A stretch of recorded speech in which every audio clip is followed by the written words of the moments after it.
144, 147, 148, 149 ఇది భూదాన్ భూములా కాదా? రెవెన్యూ భూములా చెప్పమనండి. ఇది భూదాన్ భూములు స్పష్టంగా ఉంది. భూదాన్ యజ్ఞ బోర్డు పేదలకు ఇచ్చిందా, సంపన్నులకు ఇచ్చిందా?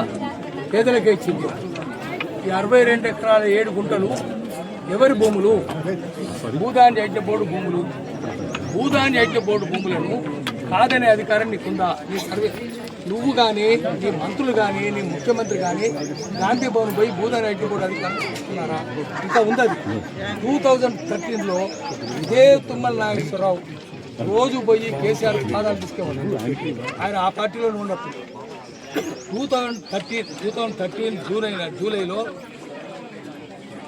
నవీన్ మిట్టల్ మనుషులందరూ వెళ్ళి గాంధీ భవన్లో భూదాన్ యజ్ఞ బోర్డు మీద దాడి చేసి పోలీసులను తీసుకొని పోయి 14,000 ఫైళ్ళు అన్ని మాయం చేసింది. ఎందుకంటే అవన్నీ భూములు కబ్జాలు చేయడానికి. చేసినారా లేదా? పత్రికల్లో వచ్చిందా లేదా? 2013 జూలైలో కాదా మీరు చేసింది? ఇది కాదు. ఇక్కడ భూదాన్ యజ్ఞ బోర్డు చేసి జూలైలో చేసినారు చెప్తున్నా. అది మీరు ఫైల్ ఎత్తుకపోయినారా లేదా? 14,000 ఫైల్ ఎత్తుకొని పోయినారు. ఎందుకు ఎత్తుకొని పోయినారు? భూదాన్ యజ్ఞ బోర్డుదే కదా. అవి ఏమైనాయి? ఇప్పటికీ ఎక్కడ పోయినాయి? ఆ రికార్డ్స్ ఎక్కడ ఉన్నాయి?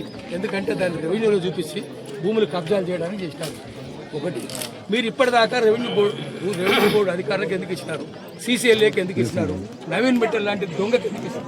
వాడు బడా చోర్, మహాచోర్, ఆయనకి ఎందుకు ఇచ్చినారు? మీరు ఇచ్చింది ఎందుకంటే కబ్జాలు చేయడానికి. అప్పుడు నువ్వు ఆ గవర్నమెంట్ తుమ్మల నాగేశ్వరరావు, చంద్రబాబు నాయుడు పాదాలు తీసుకున్నాడు, మంత్రి అయినాడు. ఆ తర్వాత బీఆర్ఎస్లో చేరినాడు. బీఆర్ఎస్లో చేరి కేసీఆర్ పాదాలు తీసుకున్నాడు, మంత్రి అయినాడు. ఇప్పుడు రేవంత్ రెడ్డి పాదాలు తీసుకున్నాడు, మంత్రి అయినాడు. పశువులు ఎక్కడ పోతాయి? ఎక్కడ పచ్చగుంటే అక్కడ పోయి మేస్తాయి. నువ్వు పశువే కదా, నువ్వు పచ్చగున్న చోటు పోయి మేస్తున్నావు. నీ సంగతి ఏంది? నువ్వు కదా అసలు దొంగవు, నువ్వు బడా చోరు కదా.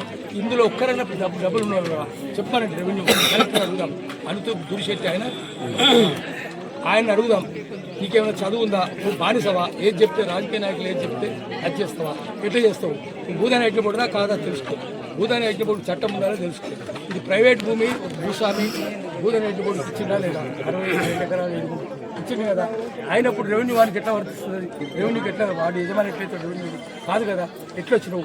ఈ అన్నిటికీ సమాధానం చెప్పాలి. ఒకటి తర్వాత ఇక్కడ బయట ప్రాంతాల వాళ్ళు ఉంటే కొడతారు. ఎట్లా కొడతావు? నువ్వు కృష్ణా జిల్లా అని కదా, ముందు నిన్నేళ్ళ కొడతారు. నువ్వు ఇక్కడ కాదు కదా, చంద్రబాబు శిష్యులు కదా. మాటికి చంద్రబాబు చుట్టూ తిరుగుతావు కదా. వీళ్ళంతా పేదోళ్ళు కదా అసలు. ఒకటి తర్వాత యుఎన్ ఐక్యరాజ్య సమితి ఏం చెప్పిందంటే ప్రపంచంలో పౌరసత్వం లేనోడు ఉండడానికి వీల్లేదు. ఇది నా దేశ పౌరులు కాదు, ఆ దేశ పౌరులు కాదు ఒప్పుకో. రోహింగ్యాలను కూడా బంగ్లాదేశ్ తరిమేస్తే ఇండియాలోనే ఉండాలి, బంగ్లాదేశ్లో ఉండాలి. ఏమి లేకపోతే ఇంకా వేరే దేశంలో తీసుకొని పోయి అది కలెక్టర్ ఏమంటాడు? ఇక్కడ ఉన్న వాళ్ళు ఏ గ్రామం వాళ్ళు ఎక్కడ ఉంటారు? అస్సాం వాడు కూడా ఇక్కడ ఉండొచ్చు. బుద్ధి దానికి ఇండియన్ సిటిజన్ ఎక్కడ ప్రపంచం నుంచి ఎక్కడైనా వచ్చి ఉండొచ్చు. అది ఐక్యరాజ్య సమితి సూత్రాలు ఎక్కడైనా ఉండొచ్చు. అట్లాంటప్పుడు తెలుగుడే ఉండొద్దట. ఈ ఊరాడు తప్ప ఇంకెవడు ఉండొద్దట. నువ్వెక్కడ కలెక్టర్ ఎవడు? ఈ ఊరోడా కలెక్టర్? ఏ ఊరు ఆయనది? కరీంనగర్. మరి నువ్వు ఇక్కడ ఉండదు కదా, నువ్వు ఎక్కడ కలెక్టర్ ఉండు. ఇక్కడ ఎందుకు వచ్చినావు నువ్వు? మరి తుమ్మల నాగేశ్వరం ఇక్కడ కాదు కదా, కృష్ణా జిల్లా కదా, పో అక్కడికి. అందుకని జనాన్ని రెచ్చగొడుతూ మళ్ళా తెలంగాణ ఉద్యమం వస్తుంది. తెలంగాణ ఉద్యమం పెద్ద వస్తుంది. మొట్టమొదటి లాఠీ తుమ్మల నాగేశ్వరం మీద పడుతుంది ఈ బగుతుంది. అందుకని చేయొద్దు. నువ్వు లూటీ చేస్తే లాఠీలు లేపుతావు. ఇక్కడ అందరు లాఠీలు పట్టుకున్నారు, అందరు పేదవాళ్ళందరూ. మళ్ళీ తెలంగాణ సాయుధ పోరాటం వస్తుంది, గుత్పల సంఘం వస్తుంది. తెలంగాణ అప్పుడు పెట్టింది తెలంగాణ సాయుధ పోరాట కాలంలో గుత్పల సంఘం పెట్టారు. మళ్ళీ గుత్పల సంఘం వస్తుంది. ఒక రౌండ్ ఈ బగలు.